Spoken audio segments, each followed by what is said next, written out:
We got some officers in relation to 6.6. Yeah, keep going, Rog. Where's the second this one?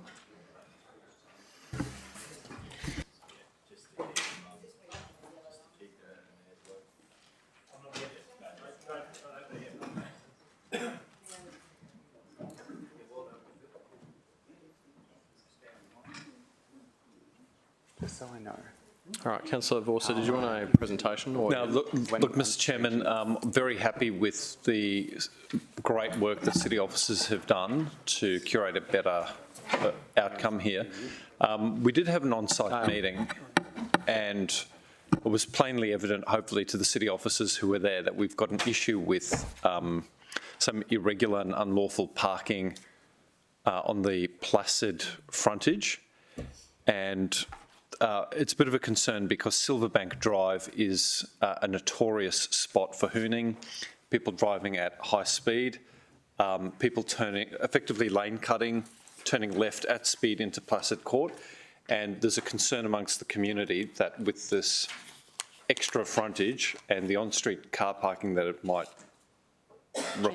generate, we're going to end up with massive safety issues at the intersection. So what I'm seeking today, and I'm happy to move for the approval, is that a yellow line be painted and maintained at the intersection of Silverbank and Placid Court to reinforce the parking restrictions in the Queensland road rules. So I'm not seeking to reduce the availability of on-street car parking, but I merely want that yellow line to make sure that we deal with the irregular, unlawful car parking that may cause safety issues. Yeah, whatever the requirement is under the road rules, I'd like a yellow line painted. Yeah. Can we direct on that, or do we direct that they, if it's Complies with blah, blah, blah. Well, I'm happy for the proposed condition to basically foreshadow that council will paint a yellow line to reinforce those road rules at the bend so that the burden doesn't fall to the developer or the proponent. Yeah. I think we should be working on the road, but I just want to make sure that it gets done, because otherwise we're going to end up with all sorts of avoidable issues and car parking complaints. So Councillor Vorster, if I can, Chair. So on page 188, there's a picture with a car parked near the drain. 1088. Sorry, 1088. Yep, bear with me. So it's really going to be from that drain around the corner, isn't it? A yellow no standing line to reflect the existing ability of people not to park at the radius. From this train Yes. round. So for example, where that car is parked, you're imagining there'll be the ability to park lawfully there. Yeah, so I'm not seeking to abolish car parking on that frontage of the home, but I want a yellow line there because when we attended the site, there were people parked up on that verge. So sorry, what's the mechanism here? Are we trying to condition the applicant to do it, or are we trying to just do it ourselves? Just get the city to do it. Whenever I request yellow lines to be installed at intersections to reinforce existing road rules, our city officers say and it no. blows my mind. Yeah. Absolutely blows my mind. They say no. I'd like to take this opportunity to get ahead of the problem by including this as a condition. And A condition for council to do. yes, Yeah. That was your question, wasn't it? I'm going to bring Yeah, all which my I don't think CRs is- here. We're going to bring them attached to a corner subdivision Yeah, that is the hidden part of the... So sorry, I don't think we can condition the applicant for council to do something, right? So we either have to condition the applicant to paint the yellow line, or we do something else. Mick? Through you, Mr Chair, I guess just hearing this for the conversation, Councillor Corbell is correct. A condition should actually be final in that an applicant is, it's entirely within their ability to do that. So if we put a condition on the applicant that council does something, we could get in this infinite loop of something not happening. Yeah, because the traffic officers will say no. Look, So why don't we do this? Why don't we just condition it that the applicant do the yellow line? Okay. And then perhaps between now and full council, Chris, if you can get someone to look at what that might look like so that we can actually pictorially describe it. Okay. Consultation with council ensures the installation of yellow road marking or something of that nature. Nick's not going to like that one either. Through you, Mr Chair. I think the better thing to do, if the committee wanted the yellow line to be there, that it put that Yeah. onus on the applicant to do it. That's all we need to do. Yeah. Councillor Hamill? Chair, I'm only interested, if it wasn't supported by traffic in the first place and we put that condition in there and the applicant does it, is traffic likely to go remove it at some stage later on because they don't support it, or will they redo the yellow line in the future? Like, Did they consider it? No, you get sued Or did they not know? over. Sorry, Mr Chairman, I just have multiple concurrent questions and they're all lost in my head. Would you Okay, mind so what correcting happens the is, question? that the position that's taken by Traffic and Transport is that people should be aware of the road rules, which means that they should be aware that they can't park within 10 metres of the apex of the corner. And unfortunately, all you're trying to do is reinforce that message, and I don't know why the position is that we don't want to try and help motorists do the right thing. So I'm happy with that. I just want to Yeah. make sure that if we make the applicant put a yellow line down, then in 2 years' time it fades and you put a CR in for it to be redone, the traffic is actually going to redo it. In 2 years' time, I will raise the CR. Cool. Or you won't? all right, so Councillor Vorster, do you want to? You're happy to move that with? Do we have some words up there? Subject to the re-election.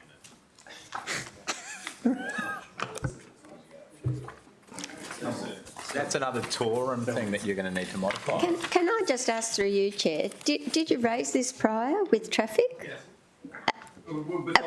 But why couldn't you right now, before this development proceeds, ask for a yellow line to go in? Have you done that?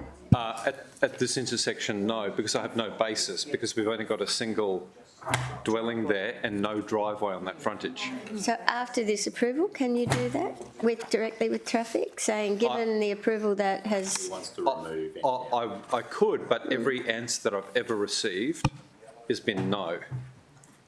So unless, as a city, we re-examine our, We're going to conduct the pedestrian stuff. yeah, it's really, it blows my mind. And we've had to install an $80,000 traffic splitter on Silverbank Drive to try and reduce the speed of traffic. We've got speed awareness devices. We've repainted the speed thing. We just need to slow them down. Okay, I get it. I just wondered. Oh, yeah. So we're going to get this through today, and next week you're going to send a copy of this with a new CR. And then they won't have to do it. They won't do it until it's actually constructed.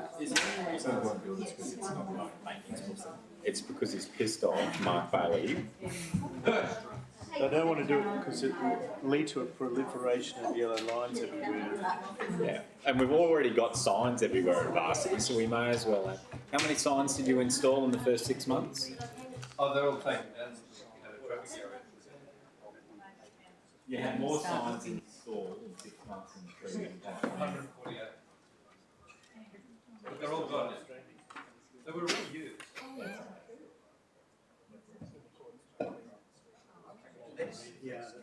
I mean, it's otherwise a very good-looking example of a two-storey dual occupancy, isn't it? Yeah, 2 stories. Lot-sized trees.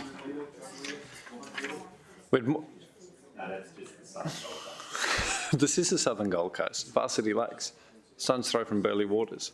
Yeah, but don't forget.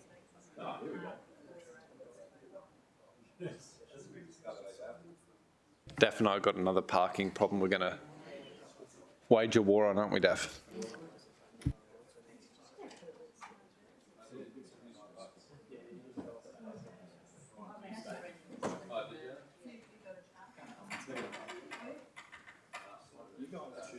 All right, Councillor Vorster, you happy with that wording?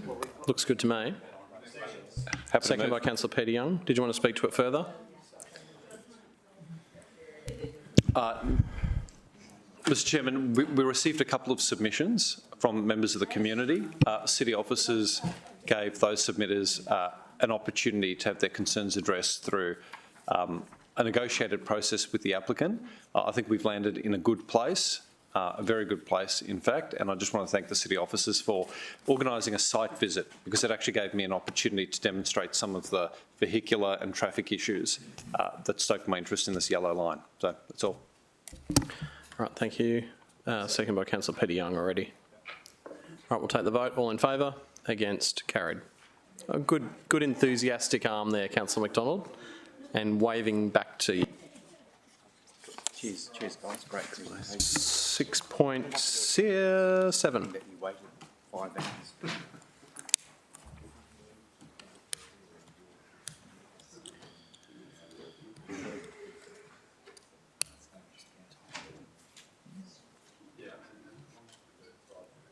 Yeah.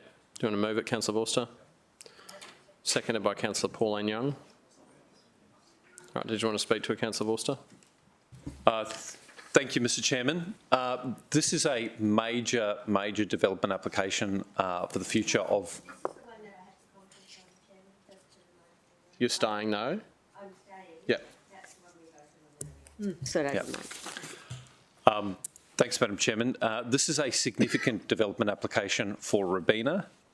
It proposes to deliver housing stock very close to Robina Town Centre and additional commercial GFA. For those of you who are not familiar with the site, it sits atop the site is a very steep embankment, and it sits between a townhouse development, Eastlake, and what is presently a QIC-owned water body, which is about as feral a water body as you could imagine. It's really grotty in there, total awful stuff. It's a very challenging site to develop a scheme for, and yet QIC have presented us today a plan of development against which future final development applications can be lodged to try and deliver some of that housing and some of that commercial product. Now, Mr Chairman, QIC didn't get everything that they asked for when they came knocking on council's door, and city officers have done a very good job at learning from many of the Robina decisions that this council and the former council were faced with.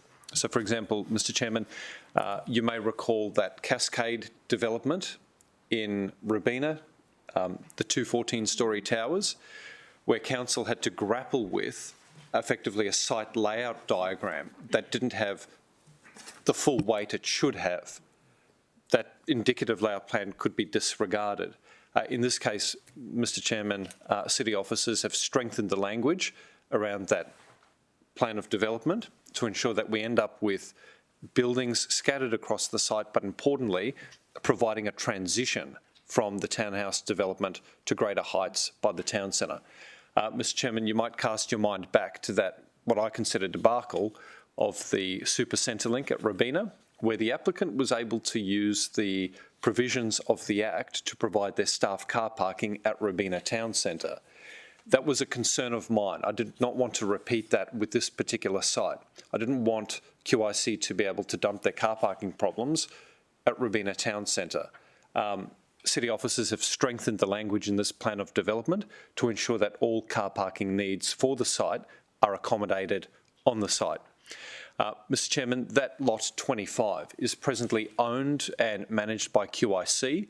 It forms an important part of our stormwater treatment system, and if you can imagine that whole catchment flowing into lot 25, entering Lake Lido and then Mudgeeraba Creek before eventually heading into our waterway. If the water quality of lot 25 is not up to scratch, we end up with an awful nutrient load downstream. I don't believe lot 25 is performing well at all. As I said, it's quite feral in there. And what city officers have done in structuring this recommendation for approval is to attach a condition that that lot 25 has to be brought up to standard, council's standards, before we will entertain an asset transfer. Importantly, Mr Chairman, they've also required that safe vehicular access be provided into that waterway for the collection of salvinia.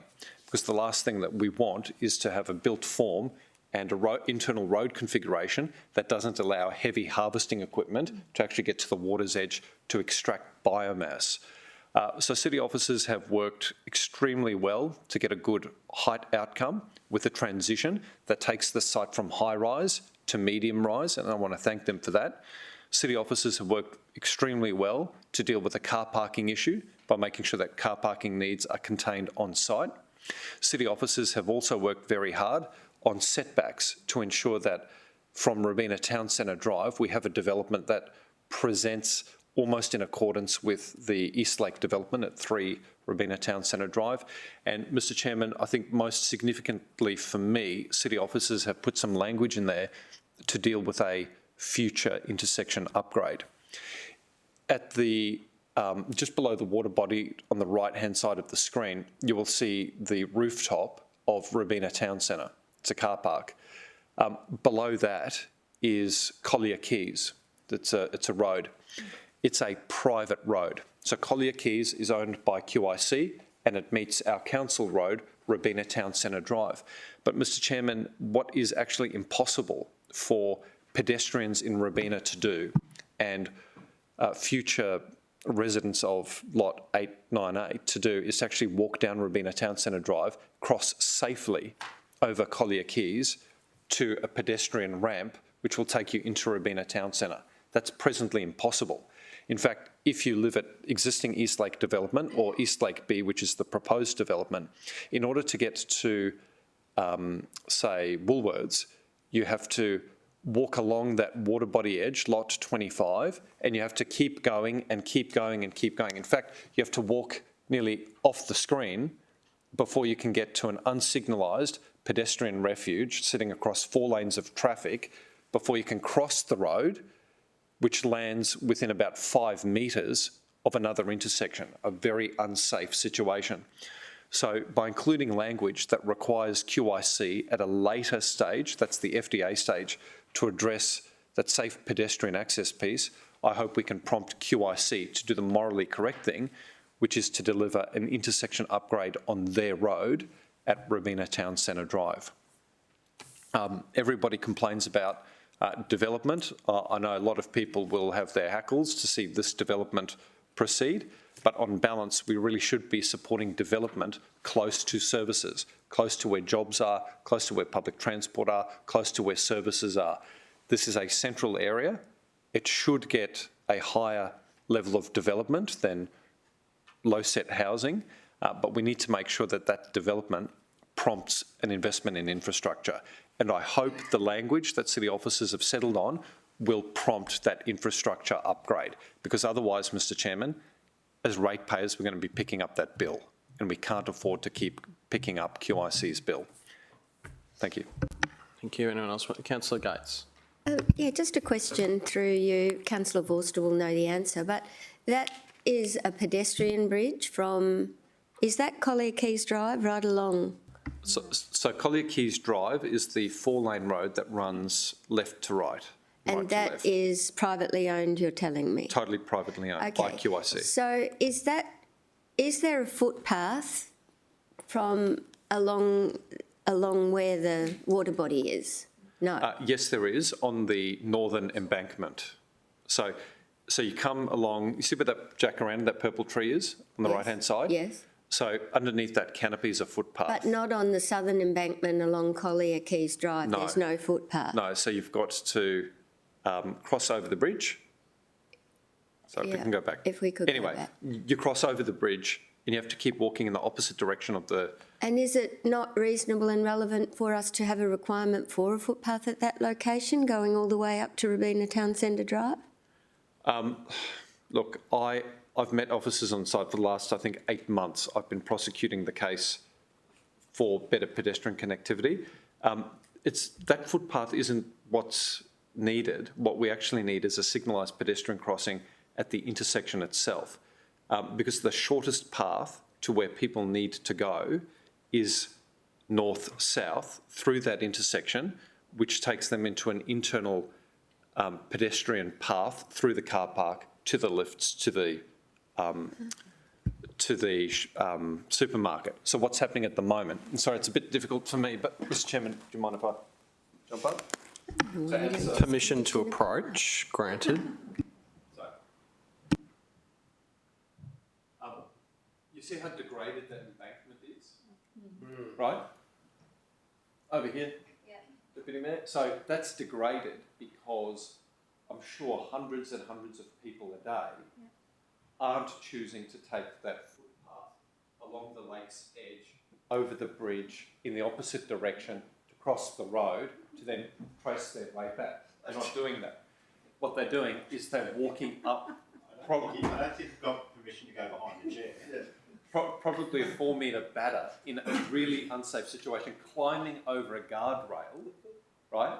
Walking across these lanes of traffic where QIC, alert to residents actually needing and wanting to do this, have erected a pedestrian fence. They're then climbing over the pedestrian fence to get into the car park, to get to the... Sorry, you knew the fence line on Anyway, so we could add a footpath down Collier Keys, but that's not the direction people want to walk. They want to walk from the top here across this intersection to get into the car park. It's the shortest path to where they want to go. It's always to the supermarket first. So what the POD attempts to do is to require, when a FDA is lodged in the future, for QIC to present a safe pedestrian thoroughfare here. So that whole intersection would be upgraded at that time with pedestrian Yeah, capability. And city officers were uncomfortable to specify that built form at preliminary approval stage. Okay, so do we need to stipulate that there be a footpath from that location heading to the north on the western side of the road, there, around the corner of their site? Like, where are the pedestrians coming from that have degraded that little bit of land you pointed out? From that side of the road or from the Yeah. eastern side of the road? So there's there's a goat track or an unformed path that runs along the Robina Town Centre. So that's what drive I'm asking. frontage. Why don't we put a footpath there? We are requiring a footpath along partial part of the site, but until they reconfigure that intersection, that footpath can't be brought anywhere. There's no terminus for it. Okay. Yep. Another missing hood. Well, no one would win. But certainly, Donna, if you've got some ideas around strengthening it, I'd love to incorporate it. I just haven't been able to get there with my discussions with city officers. I know that the city officers are concerned primarily about safety, but I personally feel that if we're able to condition a footpath that is constructed in that location at the developer's expense, even if it doesn't go all the way until it's stipulated in the report that that upgrade occurs. So, Mr Chairman, I'm still happy to move it as is, but perhaps between now and full council, if we could get even though city officers might not agree for the moment, maybe we can have regard to strengthening the words around that condition so that they have to deliver that footpath and signalised crossing. Otherwise you will be. Yes. I'd have a mind to do that at full council unless we could get some words up today. All right. Voting in favour. Councillor Owen Jones, I was voting in favour. all by yourself? Yep. Okay. All right, have we got a motion yet? Councillor Vorster, you happy to move it, I think you said. Did we have a seconder? Councillor Pauline Young? Yep. All right. You spoke for it. Anyone else want to speak for or against? Happy with that being closed, Councillor Vorster? Only to say that between now and full council, I'd like to work with the Deputy Mayor and city officers to see whether we can have more specific language around our preferred outcome at that intersection. Thanks. All right, thank you. All right, we'll take the vote. All in favour? Against? Carried. All right, that's all the DA matters. We're up to 6.8.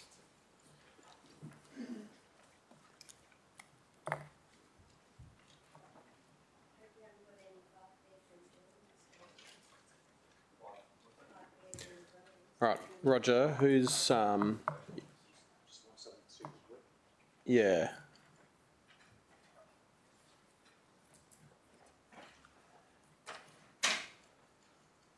There was obviously a huge volume of paperwork. I know that Councillor Peter Young flagged that we might not be able to efficiently digest it all on paper. So if you can just illuminate the issue, that'd be good.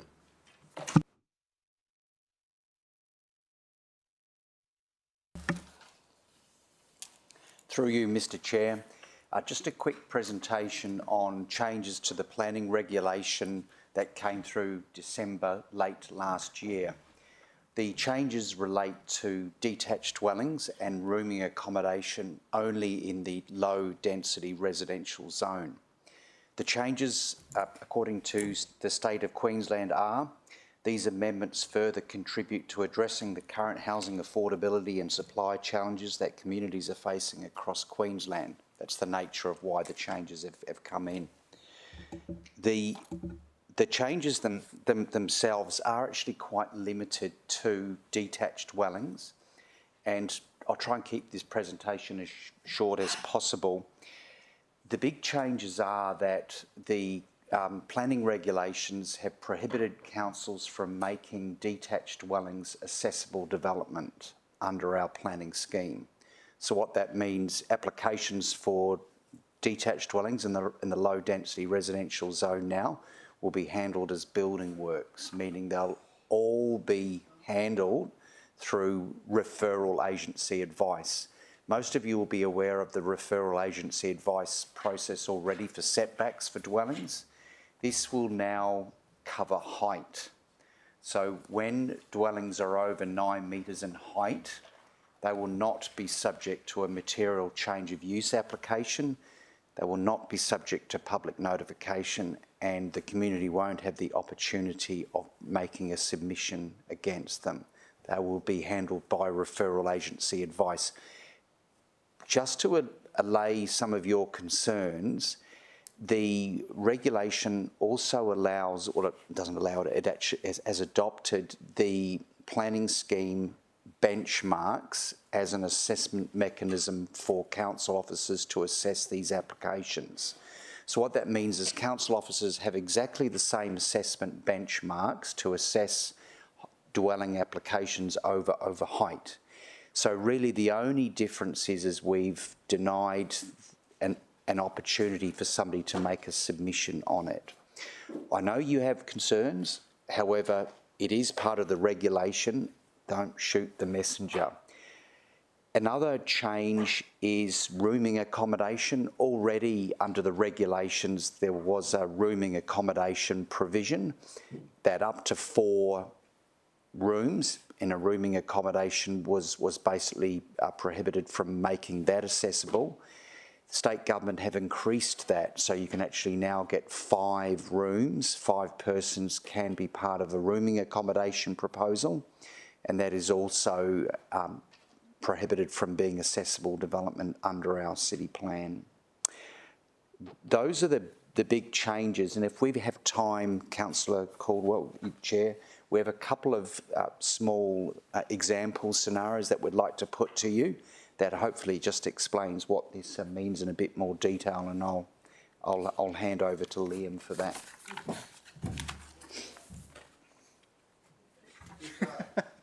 Big day. I'll shout you a beer Fantastic. afterwards. Thank you, Roger. So through you, Mr. Chair, I've prepared some examples, hopefully that will shed some light. So here's an example for a dwelling house, again located in the low density residential zone. But in this instance, the height is for the house is 2 stories and 9.5 metres. So ordinarily, that would trigger an impact accessible material change of use application. So, and that would have been triggered through the dwelling house overlay under our city plan. It would have required notification, and third-party appeal rights would have been applicable. So after the 2 December, if we received a development of this kind, we would receive it through the referral agency assessment process, because the dwelling house overlay no longer has effect according to the rules of the planning regulation. As Roger said, the matters which we would assess the dwelling house against are exactly the same matters which we would have assessed the material change of use application against. So that includes even the strategic framework provisions. But it's just assessed through a different application process. Through a building application. So the building, an applicant will make application for building works to a building certifier, and then the building certifier through the planning regulation must refer that application to council for assessment. So it's exactly the same. It's more like a carport style of a application assessment process. Yeah.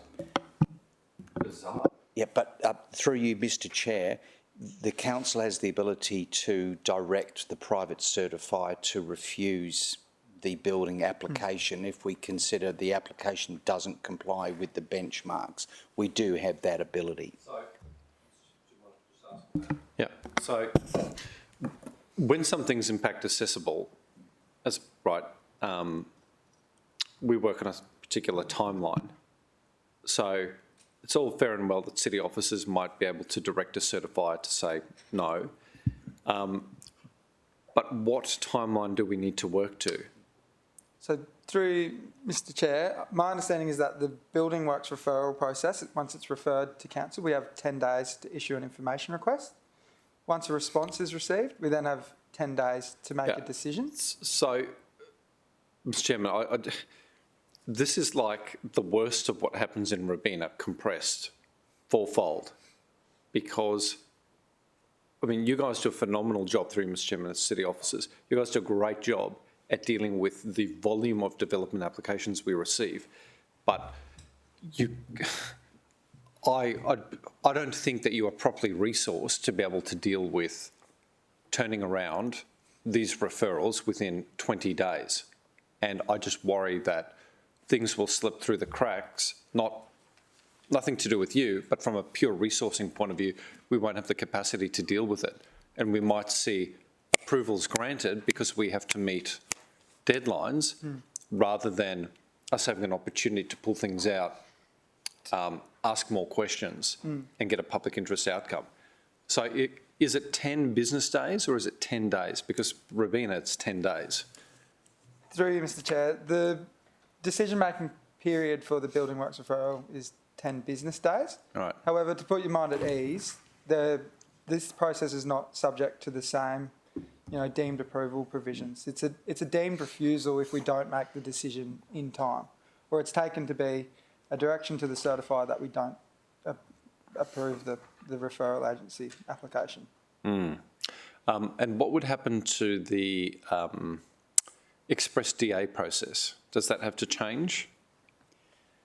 Through you, Mr Chair, not at this stage. The Express DA process is for material change of use applications. The referral agency advice applications that come in for height will be assessed by the same team, but it's not part of the Express DA process. And if the dwelling house overlay is not a relevant overlay, do we pull that out of the planning scheme?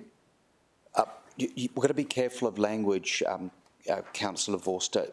So I'm just reading it verbatim. Yeah, we'd like to talk about very briefly what a relevant overlay is in the context of the planning regulation, but the dwelling house overlay is actually still applicable for the assessment of these applications. Right, and sorry, just lastly before we move on.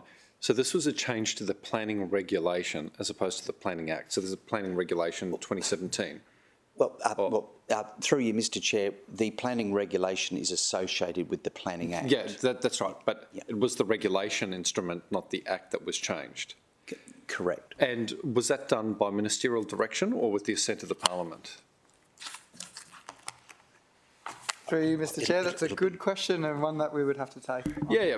Because at least if it's through the Parliament, then we know that there's been some debate along the merits. But if the Minister has used the powers of order term under the Act to effect this change, I've got more reservations.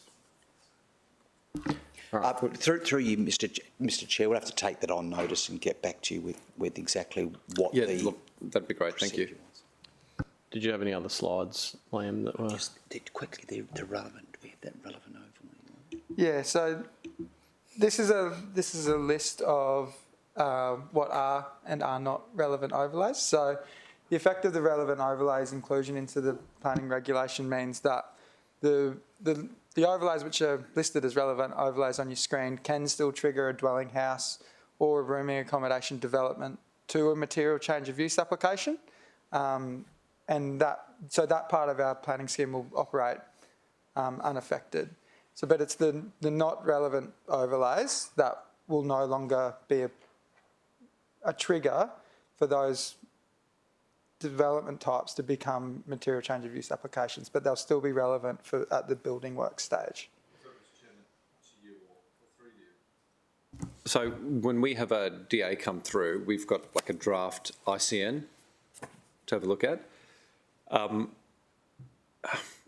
How confident are we that we're going to be properly capturing the right sort of infrastructure fees, or what's that mechanism going to look like? Through you, Mr Chair, usually dwellings on a site, the credit for infrastructure charges has already been locked in. But I saw this applies to secondary dwellings as well.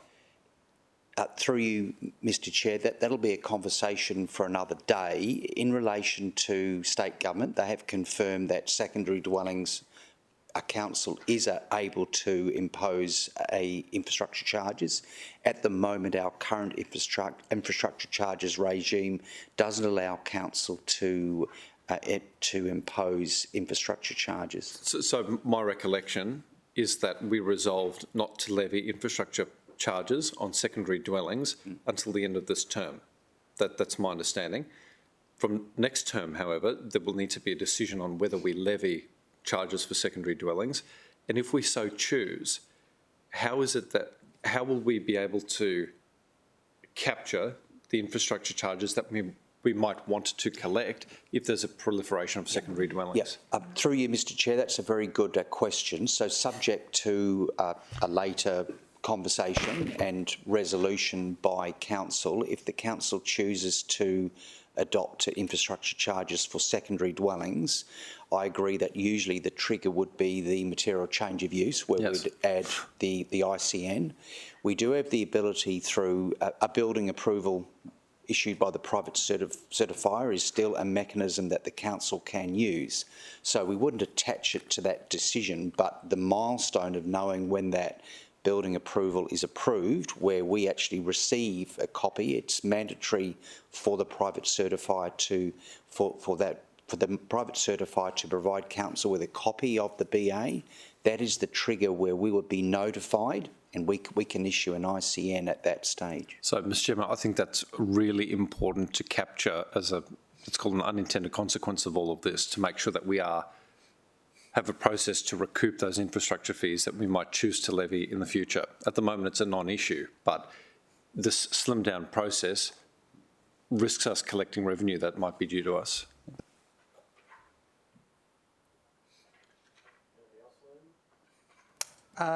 Unless you want more examples, or... What about the rooming accommodation? So I'll give you a couple of examples about rooming accommodation. So this is the circumstance. So the proposal's for a rooming accommodation. Again, it's in the low density residential zone. It has a compliant height of 2 stories and 9 metres. There's 4 students and 2 car parking spaces. So under that scenario, that particular rooming accommodation presently would not require a material change of use application because it would meet our accepted development requirements in the planning scheme. So that's just a preface for the next one, which is, say for instance, that same developer chose to include another bedroom, but maintain 2 parking spaces. So under our planning scheme at the moment, that would be an impact accessible development application, because there's more than 4 unrelated persons in that rooming accommodation use. After 2 December, the zone table of assessment for rooming accommodation for that many persons in that building would no longer be applicable because the scale of the use does not include more than 5 people. So as Roger said before, up to 5 people no longer requires a material change of use. So it can't trigger an MCU, But because of the shortfall in car parking spaces, so our planning scheme would require 3, they would be required to come in for a building referral, and we would assess that scenario at that point. So, Mr Chairman, could I just get clarity on 2 things? So, proposal for rooming accommodation, number of occupants, 5 students. Is rooming accommodation, is that linked to students? Or can rooming accommodation accommodate other classes of? Generally, we Person. see them for students, but they include things like boarding houses. Okay. Far out. Okay, I just think that's really important to be, like, yeah, boarding houses. So somebody has a 5-bedroom home, they could now, say they have a 6-bedroom home, maybe that's more to the point. So 6-bedroom home, they reside in the master bedroom, and there are 5 other bedrooms. They could sublet those 5 other bedrooms to people who are unrelated. So, through you, Mr Chair, that would require impact assessment because there's 6 persons residing on site, Okay, so if there were, unrelated persons. Yeah, because there are 6 people who are unrelated. yeah. Okay. What if it was a 5-bedroom home and there is a couple in a master bedroom, so that's 2, and there are 4 other bedrooms, and they have 4 people who are unrelated in each of the 4 other bedrooms. What happens then? Through you, Mr Chair, that would still be 6 persons. But, no, but the couple, but the couple are related. I just want to, sorry, but let's say the couple are related because they're married. But it's tied to the number of persons, not the relationship. Okay, well, and that's the point I want to get to, right? So it's the number of occupants, notwithstanding whether they are related or not. Is that right? Getting into some grey territory here. Through you, Mr Chair, there's so many scenarios, and what we have concerns with is that you can have a large family, you can have 10 children, and that's a dwelling. We're not going to penalise somebody from operating We love families. under that, but it does get very, very challenging when we get multiple people using one bedroom. It gets very challenging. What we're trying to do here is just give you some exposure to what's happened. Happy to take it on notice and have further conversations with you in relation to unrelated or how many people. But look, This presentation will now form part of the minutes. Why don't we just digest that a little bit more? And between now and full council, we can flesh it out a bit. Councillor Owen Jones? I've got a recent experience with an NDIS, a house that was built which had, and I know that it's 6, but I think it had five people plus a caretaker. But if it was 4 people plus a caretaker, it notionally goes through in a low density area without need for impact assessment. Correct. And so I think it's not only the rooming accommodation about what we may think traditional rooming accommodation is for students or the like, but it may also be other uses like that NDIS house, which is going to be quite an interesting experience when it starts happening and people don't have the ability to make submissions. All right. Anything else of critical importance, Liam? Just to provide you with some updates on what we're currently doing. So we're updating our internal processes. As Roger's mentioned, the referral agency assessment process we have is existing, so we're just accepting these type of new development or these applications through the referral agency assessment process now. We're updating our documentation and reporting to cover these new application types. We'll provide some updates on Council's website to explain it. We're also in the process of preparing a planning and development alert to industry, community stakeholders, building certifiers and the like. And that'll just to explain the effect of the changes and Council's views on application types and what will be necessary. Councillor Gates? So I'm presuming if someone has a 5-bedroom home and they have 4 students living in the home with, they don't need to apply for anything. If it's not accessible, and the home is already constructed, what's the process then? Or isn't there one? Like it's permissible and it's not accessible development. Through you, Mr Chair, sometimes it'll depend on the leasing structure. So if that group is living together as one household, that would still be a dwelling house. If there's 4 or more unrelated persons and there's subleases, for example, that would bring in a change in use. We have Darren Wright, the principal building survey. He can shed some light on there can be very slight changes inside, like putting locks on all doors, and the locks on all doors can actually change building classification. So Darren can just have a... Oh, thank you. Sorry, Mr. Chairman. Chair, unfortunately, I'm going to add a little bit more complexity to this. So as well as the provisions that Liam and Roger have been talking about, which relate to the planning changes, we've always got the building law that sits underneath that, and that hasn't changed, and that has a different number, unfortunately. So the sample that you're talking about are still going to be captured by building requirements to change the classification of the building from a Class 1A to a 1B.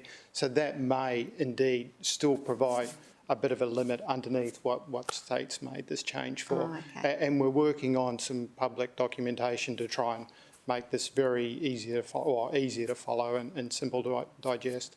Because you can just imagine people with a 5-bedroom house thinking, well, it's not accessible anymore, I can just rent 4 rooms out. Yep.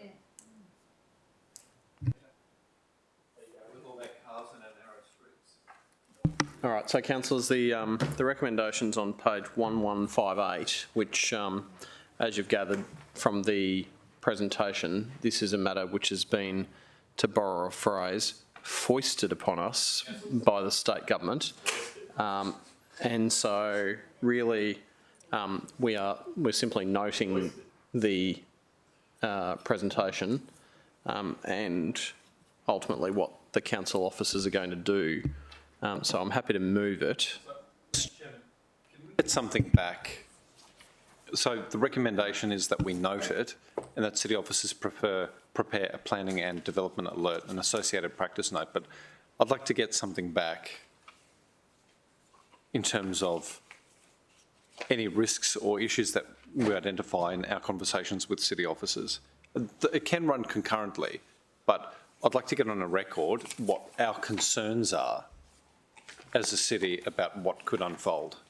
I think that'd be useful because it's going to be very hard for us, if there are consequences in suburban streets, to point residents to that presentation, which is informative, but it doesn't do a really good job at explaining what some of the amenity and outcomes and constraints might be on council. So moved by me, seconded by councillor Gates. So I was just going to say in moving it that obviously this is not a matter where we have had the benefit of being able to give any feedback to the state government prior to its implementation. There was no pilot program.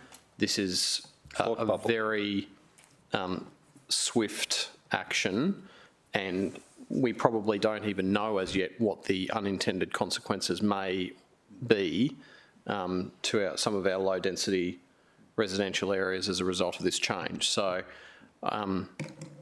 I think, Councillor Vorster, it may actually be the case that in time we have to make representations to the state government. Once we've got a bit of on the ground practical Sure, but Mr. Chairman, like my concern is whenever we attempt to unscramble private property rights, we get into a conversation about paying compensation and needing to deal with superseded applications to address that mess. While it would be useful to have some lived experience, I think it'd be really useful early on, at least signposting some of our concerns. It doesn't need to be war and peace, but I think out of this conversation and out of conversations that councillors have had with city officers, just have a few dot points on record saying here are our reservations, noting the fact we were not consulted, noting our fact that we've got concerns around amenity, noting our concerns that the assessment timeframe is compressed from potentially 40 days down to 10 business days, just to get that in one place. Because if we don't, I think we're going to find ourselves in a lot of trouble, because whenever there's a development, guess who the community goes after? The councillor. I'd love to be able to point to a two-page report that actually shows it's the state's fault. Okay, anyone else want to speak for or against? Otherwise, we'll take the vote. All in favour? Against? Carried. Now, councillors, it's 2:35. We've got 3 items left by my calculation, which is 6.12, 6.14 and 6.15.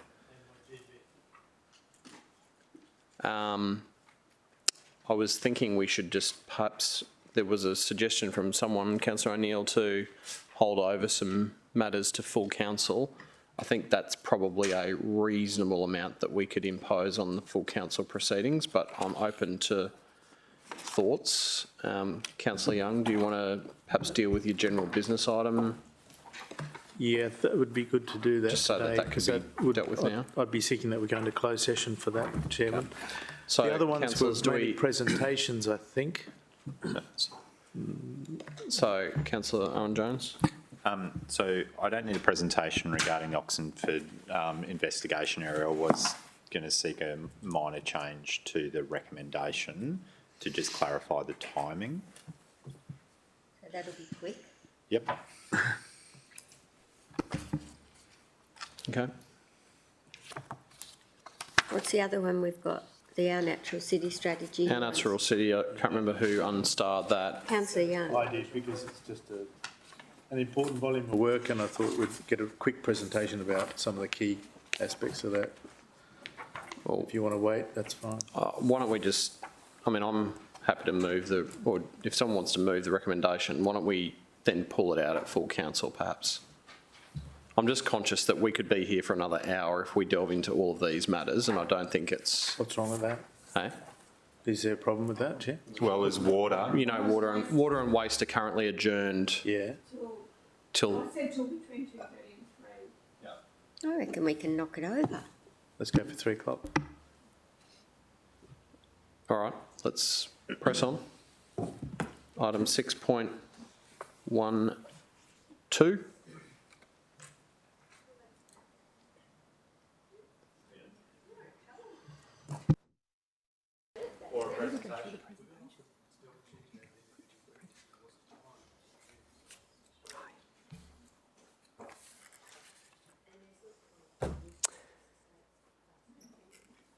All right. Good afternoon. Far away. Good afternoon, councillors. Through the chair, so today I'm going to present to you on an update to the South East Queensland Regional Plan, or Shaping a Secure Review.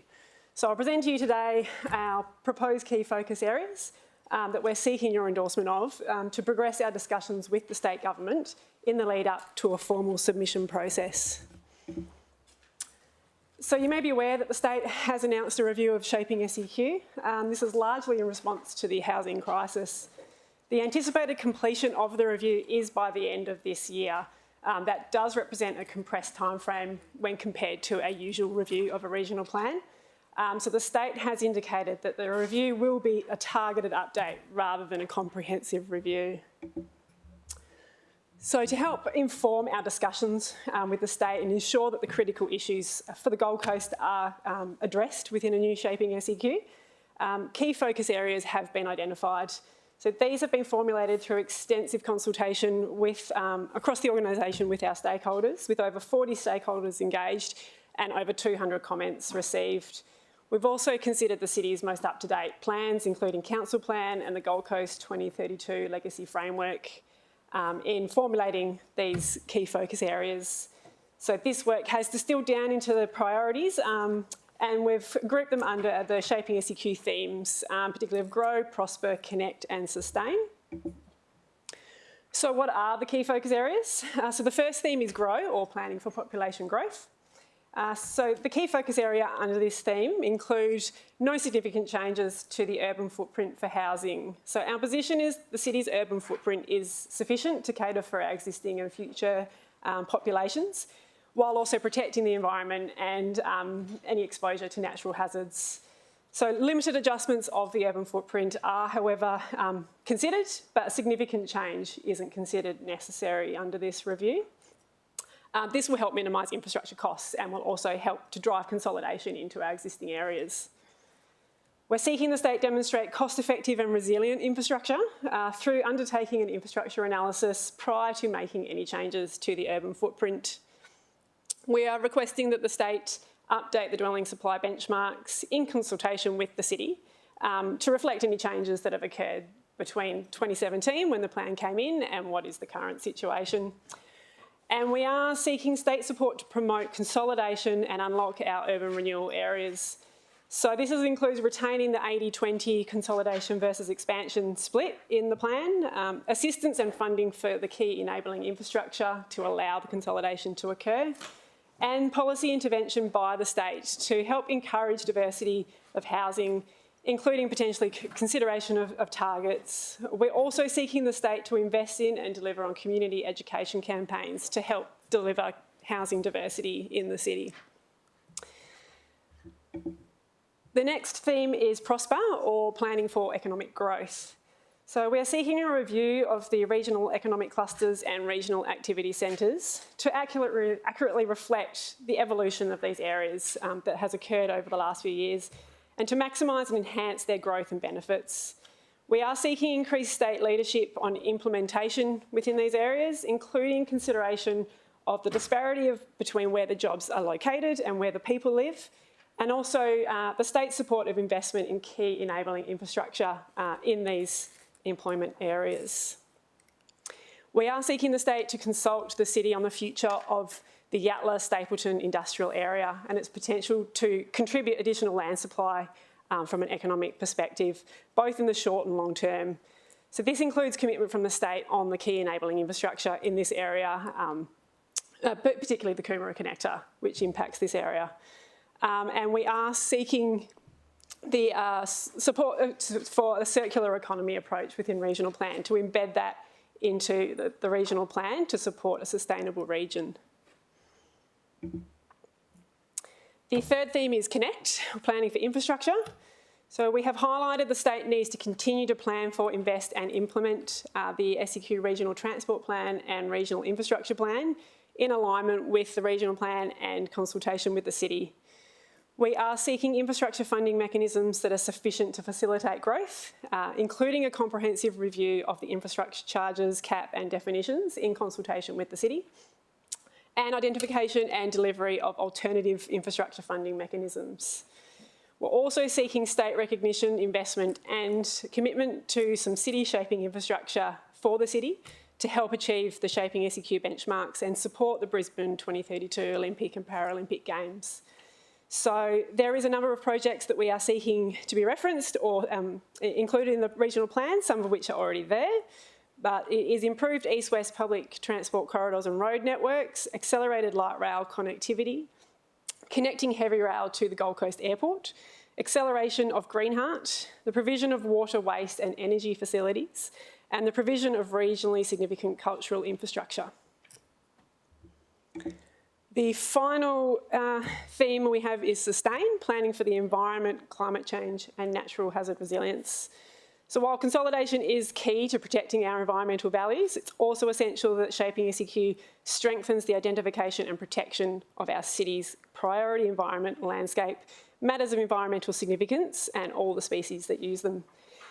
So it is recommended that this will be achieved through including benchmarks within the regional plan for these environmental values. It is also recommended for better recognition of the Gold Coast critical corridors in the regional plan. We are seeking the state develop a regional biodiversity strategy to assist.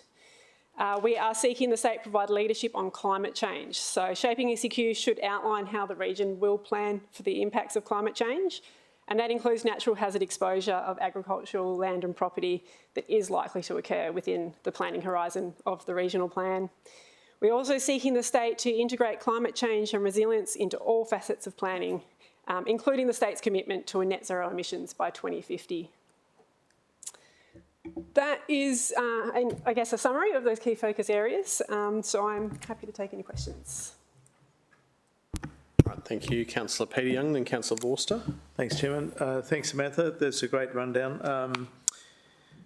The motion or the proposed resolution is that we write to, or the Mayor writes to the Deputy Premier. What level of detail will be provided to the Deputy Premier?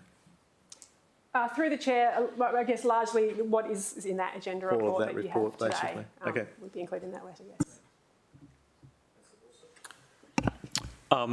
Could I just get a sense of what planning interventions or planning changes or planning scheme tweaks we might see as a consequence of supporting a move to net zero? And I just want to preface this by saying I'm not a climate science denialist, but I just want to understand how a move to net zero will flow through in a planning sense to the way our city is structured.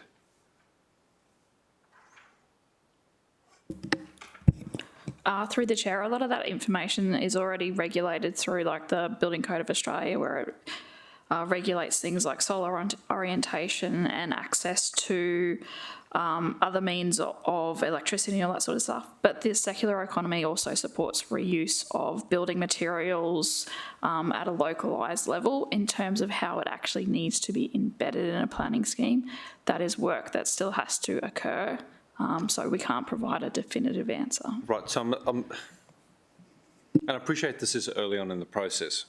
Maybe it isn't, I don't know, but these are pretty big policy commitments that we are making to the state government around our priorities without, at least from my perspective, knowing what some of the consequences might be, what some of the trade-offs might be in pursuing this policy agenda. So if apart from solar orientation, there isn't much to do with net zero, on the issue of circular economy, what might we see change in the layout of our city to support a circular economy? Through the chair, work that we'll probably look at doing, which is being done at Yatala Stapleton, is looking at those almost supply chain issues, so having more localised supply opportunities where a company may do one thing with a product and another company then does another value add to that product, and it becomes this circular, which is essentially the what a circular economy is about, is all those moving parts in a more localised setting that add value. Right, so, I mean, if we had a solar panel recycling facility here on the Gold Coast, for example, which I'd support, I think it'd be great, I wouldn't expect someone to set one up in Logan. And I wouldn't expect someone to go set one up in Brisbane or Moreton, right? Or Tweed. Maybe they'd do it anyway. They've got daylight savings, more sun. How does our work here impact on a whole of SEQ approach? Like, for example, if Logan's pursuing something that we don't necessarily need to pursue because they're pursuing it, are we going to have regard to that? Where's this? I'm sorry, I'm just trying to get a sense of, are we providing feedback into the South East Queensland plan? So, which the state will then use to make some decisions on behalf of all local governments in South East Queensland, is that right? That is correct. That's what we're seeking through this review process, is that there's more localised content specific for the Gold Coast. As strategic planners, we understand that we don't need to plan for the same opportunities in every LGA. And once those new opportunities are identified, it should be that they take precedence and we advance them other than places like Logan or Scenic Rim, then looking to do the same thing. But we can't prevent that from happening. No, that's fine, and I think I'm comforted by that answer. But just on the net zero thing. Can we just bring up the slide on that topic? Was it that one, sorry? The sustainable one. Circular economy or the sustainability? Yep. Yeah, that one. So, bullet point 1, totally agree with regional biodiversity, totally agree with response of threat of climate change on land use, and I prefer resilience, but anyway, there you go. But integration of climate change, resilience and net zero. Why, as a local government, are we pushing the net zero thing? And I'm not a denialist, I just want to understand from a Gold Coast perspective, why is it up to us to lobby the state government who have made commitments already around net zero that we want this pursued. So this is their target, right? So I think it's probably, if you look at it a different way, it's like, okay, tell us what the implications are of your decision to chase net zero by whatever the date is that they want to achieve it by. And that way we're going to have a more upfront understanding of what the planning implications might be, rather than them not including that in this document and then us getting blindsided when they say you need to do X, Y and Z. Sure. Is that... Through the chair, yes, that's right. But it's just that the recommendation directs the mayor to write to the deputy premier to say these are our key focus areas. So we're nominating the key focus areas, not the state. And one of the key focus areas that we are proposed to endorse is planning consideration being given to net zero. And I don't know, I'll leave it at that. The day has been extremely long, but I just don't quite understand how we are writing to the Deputy Premier, pushing particular policy lines that could have major ramifications for planning without having... Sorry? Anyway. Is there anything else that you think we should add to that conversation at the minute, or...? No, just through the chair, that the council report does actually ask that we write to the state government asking how they outline how things like net zero will be brought through the planning schemes and all that sort of stuff. So we are essentially asking them for guidance, not saying how, as a council, we propose to tackle this issue. Okay. Any other questions on this one? Moved by Councillor Peter Young, seconded by Councillor Gates.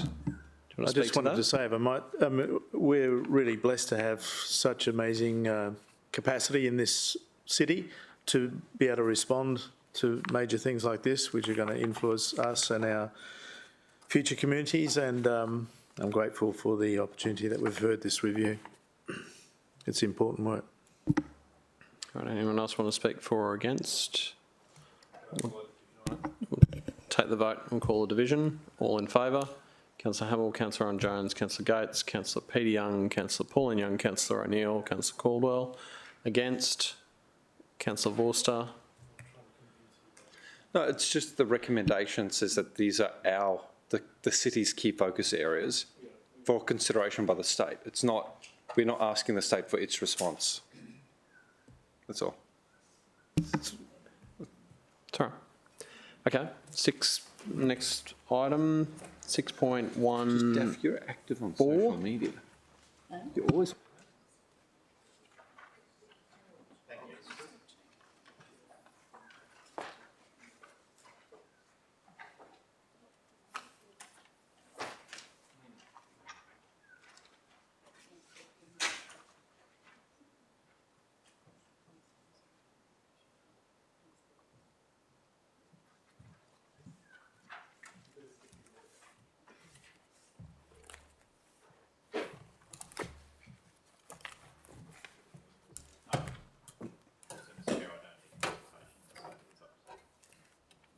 No, that's fine. You had some alternative wording in the resolution, is that right? And different words, that the report be brought back to a future Planning Environment Committee upon completion of the identified detailed technical studies for consideration of a city plan update by the end of 2024, or a new planning scheme in 25-26 and any associated statutory amendment process. And Mr Chair, the challenge is that this matter's probably been going on for a little bit longer than what was originally expected. Largely, it was delayed by the timing around COVID and the ability to have some public meetings, and so I think that our earlier advice to residents impacted was that it might be around 2023-24 that we would start to see changes, and that's all slipped a little bit, and I thought that the words were a little bit, the proposed recommendation without dates or years left it a little bit too wishy-washy.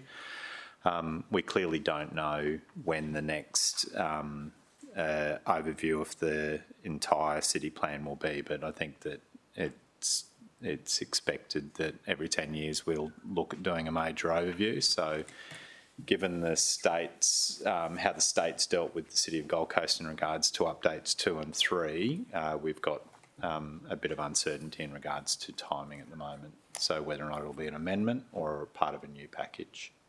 Okay, thank you. Happy to move it with that change? Yep. Seconded by councillor Peter Young. Just procedurally, I live in the suburb of Oxenford, but not anywhere within the mapped areas or the study or investigation areas, but I use the roads and the other community facilities, and so there's a kind of conflict, but... Yeah, agree. It's fine. We don't mind. I went to full committee and then I'll stand It's and go good. into it in detail. Can I ask a question or two? Yeah. So I noticed that there's a transportation investigation underway now. Are we involving DTMR in those evaluations and so forth? 'Cause This one. your time. Through the chair, yes, my understanding is that our transport branch has been liaising with DTMR, and the study is expected to be completed by the end of this financial year. Current financial year, 2020. Yes. Thank you. Yes. And it'll be no surprise to anybody that congestion and transport were some of the key themes that came back from the community consultation, but all roads actually do lead to TMR. So their state interest and their involvement will be critical in regards to the Oxford investigation area moving forward at some point in time. Well, using the roads as I do, I'm aware that it's already pretty stretched at times in a couple of key locations. And so by 2035, when the Oxenford investigation area has started and the Coomera Connector Stage 1 is opened, there'll be some alleviation, I'm sure. Except for Foxhall Road. Thanks, Chairman. But the good news is our local state member is all over it. So, Would you like to take another vote, Councillor I'm Owen happy to Jones? take another vote. Right, would anyone like to join Councillor Owen Jones in voting in the affirmative? All in favour? Against? Carried. That's unanimous.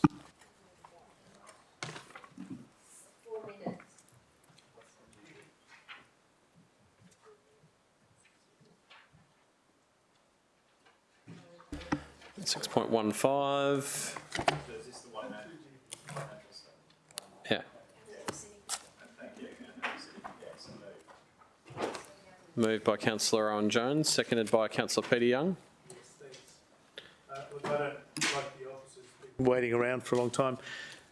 My motivation here was, starting a few of these, was that we were given the opportunity to have briefings prior to the meeting, but that invitation only came to us Friday. We had a lot to do with, including budget, and so I thought these are important matters. It would be great to have a briefing, but I appreciate it's been a long day and a big day, so we may not get to have the wisdom of your presentation.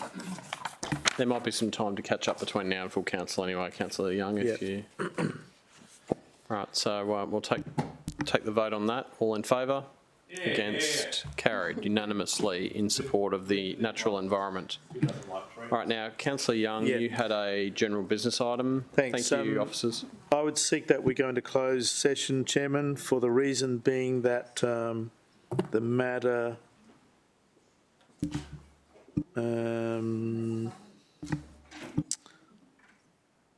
legal matters? Ultimately, there may be legal advice obtained by the local government or legal proceedings involving the local government, including, for example, legal proceedings that may be taken by or against the local government. That would be my reason for seeking that we go into closed session, Chairman. Moved by councillor Peter Young, seconded by councillor Gates. All in favour?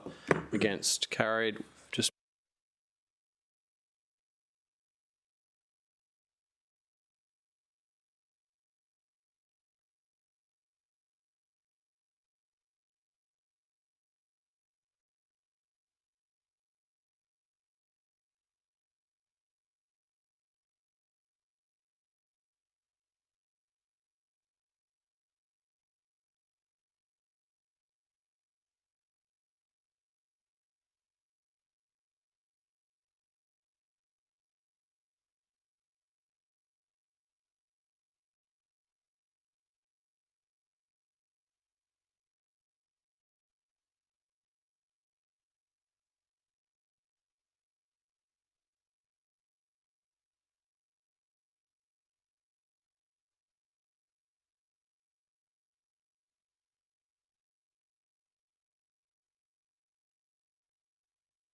Streaming. Welcome back, viewers, both of you. Got a general business motion moved by Councillor Peter Young, seconded by Councillor Gates. Take the vote. All in favour? Against? Carried. Thanks, Chairman. Are there any other items of general business? He said without. Meeting closed 3:05 p.m. Thank you.